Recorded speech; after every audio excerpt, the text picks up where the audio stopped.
We're here at the Van Wyck Homestead, which was the center of a huge military supply base in 1776, 77, and to the end of the war. But today, what we're going to do is going to show you guys a medical demonstration. Every army in the 18th century needed some kind of medical personnel to help out with all kinds of different gunshot wounds and all kinds of things that could happen to a soldier. So today, we're going to show you what that was like. All right, so we're here at the Van Wyck House, the headquarters of the Fishkill Supply Depot, and nearby would have been the hospital that would have served approximately 2,000 men that would have been on duty. And although this was not a battle site, they certainly would have had various issues they would have to deal with, whether it's disease or toothaches, or perhaps something from an old battle wound. So it all would have happened right here at the Fishkill Supply Depot. So you would need to have medical experts on hand to do the best they can to alleviate some of the problems.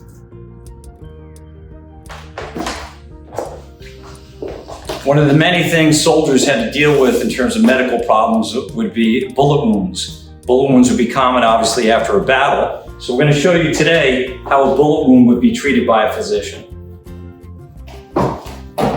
Okay, so had this been a chest wound, there really would have been nothing that could have been done to solve this problem. But let's say he got hit in the arm.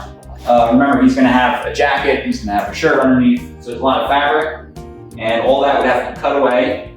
And keep in mind, these are not sanitized in any way, so there's also going to be an infection, a high rate of infection that they were unaware of at the time. And then once you kind of see where it's at, you take this as a bullet probe to try to find it. And again, we're looking for something like this that we lodge into the arm. And after we cut away, then we would try to extract the ball. And it would look something like this. So that'd be a perfect scenario, and most likely there would be other complications resulting from it. Now, there would be a great deal of pain that a soldier would be feeling during this procedure. So if you ever heard of bite the bullet, the soldier might put this in his mouth and bite down so that they could get their mind off the pain. This is before anesthesia. We have here a soldier from the Continental Line that has come in with a bullet wound to the leg. Now, normally this bullet wound would have shattered this entire bone. So what we're going to do is we're going to show you guys the amputation procedure.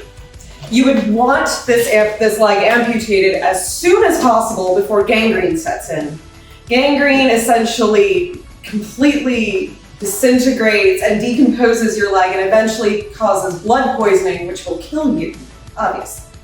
So in order to prevent that from happening, we need to take it off. Now, fortunately, a lot of the time the patient would most likely pass out upon hearing that the leg has to come off, so he might not be in as much pain as we think. And plus, there's adrenaline. Adrenaline going through definitely deadens pain. He will be feeling it tomorrow, though. Now, his officer is here for support. Usually he'd be restrained. The first thing we'd have to do is cut off the blood supply with a screw tourniquet. Now, this would be used and tightened very tightly to cut off the blood supply. At that point, the surgeon would take out a knife and proceed to cut away all of the flesh around the bone. Now again, the soldier is awake during this procedure and certainly in a great deal of pain, but we have to continue this procedure anyway. You can't exactly give anything along the lines of alcohol because alcohol is a blood thinner, and that'll just make everything worse. Now, the patient would have exposed capillaries and blood vessels. We would pull these out with a tenaculum, and then we would cauterize these with a red-hot cauterizer, and we would touch off those blood vessels so they wouldn't bleed anymore. At that point, the bone is exposed. And at that point, what we would do is we would try to saw through that bone as quickly as possible. A good surgeon could do it probably in less than a minute, but sometimes it would take longer. Now, at that point, the wound would need to be packed. It would need to be packed with gauze as well as pine tar. Pine tar is a great way to cap off a wound because it's not only more sanitary, it also is waterproof, as well as, I suppose, blood proof and misery proof. Either way, the burning tar will cauterize what other bleeding you have left going on. So it's a very safe way in order to preserve the stump. Because we have no antiseptic for the time period, vinegar was used to disinfect everything. All of the tools, hospital beds, even the walls themselves in a hospital would be washed down with vinegar. And something very similar to this would have been used for the Continental Army. That would be the job of the nurses to disinfect everything. The nurses were not medical professionals whatsoever, but they were in charge of keeping the place sanitary as best as they could. A very common procedure for trying to help out soldiers with fevers would be to bloodlet them. And that's what we'll show you right now. So, Nurse Eliza, can you tell us what you're doing? I am essentially letting the bad blood out of the body.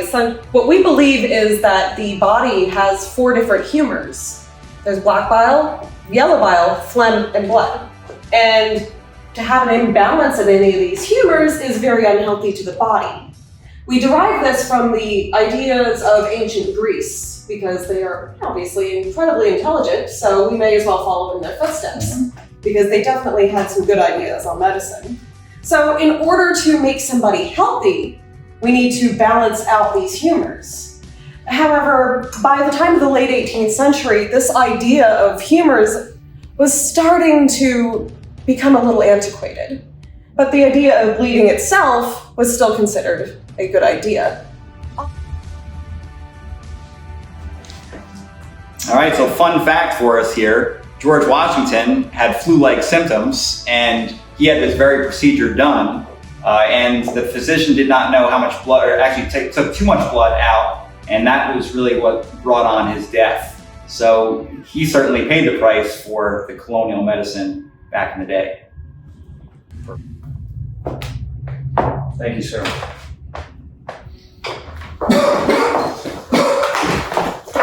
Soonsman, Sir, you have the pox.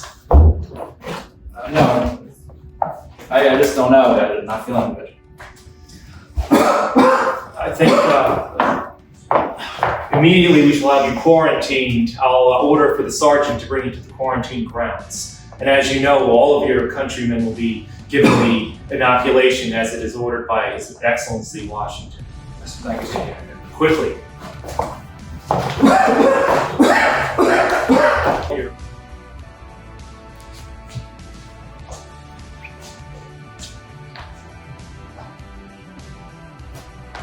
How's the patient? Not Let's good. see what you got going on here.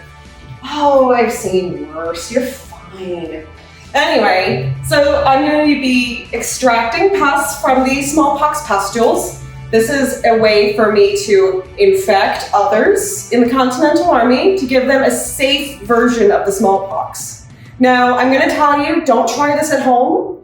Many of George Washington's soldiers up in Canada tried doing it at home themselves, and it failed miserably. So I'm going to tell you guys this, don't try this at home. Go over to your friend's house. No, I'm just kidding. So what we're going to do is we're going to lance one of these pustules, and we're going to collect the pus from it. And you're going to collect it in a bottle just like this, and you're going to dip your lancet into it, and I'm going to infect others with the inoculated version of smallpox. That way, you get a very, very light, contained, controlled strain of the smallpox, as opposed to a wild card version where you don't know what you're going to get. So this is the procedure for smallpox inoculation. I have taken the pus from another gentleman who has already been inoculated with the smallpox, and I've laced it with this lancet here. And I'm going to give my friend Steady sword. a small incision that will give him a very mild case of the smallpox. He will have less of a chance of dying from it, say if he caught it naturally or from self-inoculation, which was a huge issue in the Continental Army. Now, for the first week, he's going to feel fine. He's not even going to know he has it. He might get a little itchy from the infection site, but Come the second week, he's going to come down with flu-like symptoms. It's going to start to get miserable. By the next week, he's going to have the small pustules, which will eventually go from his hands and his face around the mucous membranes, all through the rest of his body. And it's going to be rough. You are not going to enjoy it.